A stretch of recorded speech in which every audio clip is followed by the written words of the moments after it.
Malaman nga ni Farah na niligaw pala siya nitong si Joyce. Nag-aalala siya at sinasabi niya rito na baka kaya ginagawa yun ni Joyce sapagkat alam na niya na siya talaga si Farah at hindi siya si Lucy, kaya hindi siya kumakampi rito.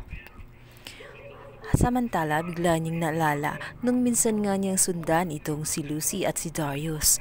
Naalala niya ang isang restaurant na yun at nasisigurado niya na doon ito si Darius.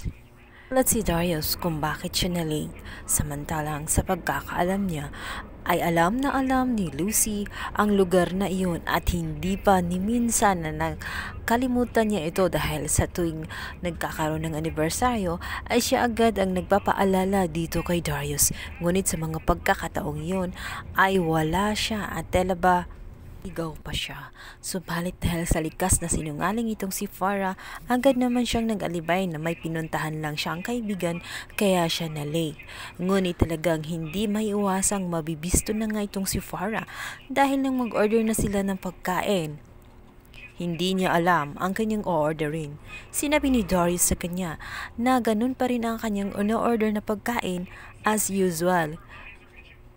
Taka rin si Darius kung bakit nagtatanong itong si Lucy kung masasarap ba daw ang mga pagkain nila roon, samantalang palagi silang naroroon every year tuwing anibersaryo ng kanilang date.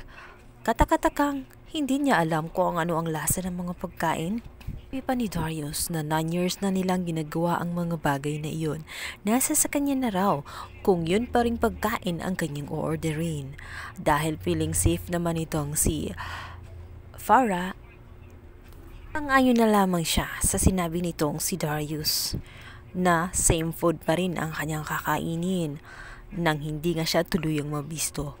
Sa kabilang banda, ito ngang si Lucy ay eager nga na malantad ang katotohanan. Kaya naman pati itong si Jessica ay kinakausap na niya kung paano makakatulong si Mamita sa kanya. At nasabi nga ni Jessica na ito nga si Mamita ay naturuan niya kung paano makipag-communicate. Ito nga sa pamamagitan ng mga letter scramble at binubuo lamang ni Mamita. Kaya naman susubukan ni Farah para makakuha siya ng mga impormasyon. At dito nga ay bubuo ang mga salitang I love Berta. Si Apo Berta ang makakatulong kay Lucy. Kasi ang naisip ni Mamita na kung kaya niya makita na nagkapalit sila ng kaluluwa, maaring si Apo Berta ay makakatulong para ibalik sila sa tamang katawan at pabalik ang dating buhay nga ni Lucy. Kung hindi nga lang siya na-disgrasya at na-stroke, ay maaring nagawa na niya ng paraan kung paano ibalik sa dati si Lucy at itong si Farah. Hanap kaya ni Lucy si Apo Berta na siyang pag-asa na lamang para makabawi